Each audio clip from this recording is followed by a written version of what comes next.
As you are aware, the International Commission of Jurists became involved in 2012 and have been maintaining a careful watch and scrutiny of this long outstanding process. Earlier, before the COVID caused the matter to be adjourned, suspended, we were, of course, preparing for me to come down to Suriname to properly monitor the proceedings and to ensure that there is compliance with international standards, international human rights norms. Unfortunately, the global pandemic prevented this, but notwithstanding that, utilizing a network of journalists, lawyers, diplomats, and other persons, we are absolutely committed and determined to maintain careful watch and scrutiny of this matter.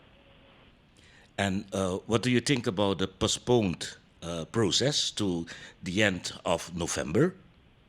First of all, I think listeners should be reminded that we are monitoring judicial proceedings related to events that date back to 1982. That is close to 38 years ago. That alone is a shocking and worrisome thing, not from an academic standpoint, but from the families of the people, the victims of those killings. Imagine their position. Imagine how they must feel.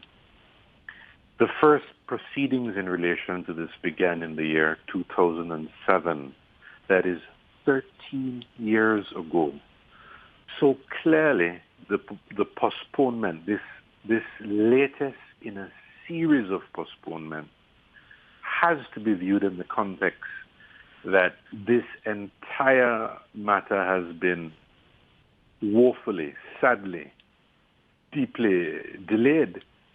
As you know, justice delayed is justice denied, but the main concern is for the truth of what happened to come out and for there to be closure for the families involved and for us to ensure that the process as well as the outcome complies with international standards.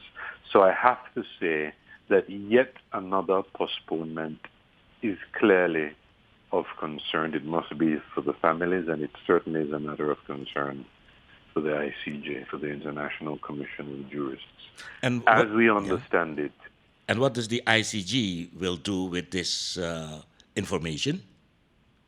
Well, we are, of course, limited in what we can do, but our role is to keep the lights on this matter, is to keep international attention on this matter, and by that we mean ensure that all that is transpiring is communicated and known to the international diplomatic community, to international human rights organizations, to all possible organizations that could bring some bearing and lend some weight to ensure that there is closure to this matter. Mr. Smith, may I thank you very much for this interview? Thank you very much. I can give you our assurances on behalf of the International Commission of Jurists that we will continue to monitor the proceedings, and we hope that maybe if the pandemic conditions permit, that the 30th of November we may be able, that gives us enough time to see if we can actually physically be present there to more carefully observe what is occurring. And we thank you very much for the opportunity to express our views on this. Thank you, Mr. Smith. Thank you.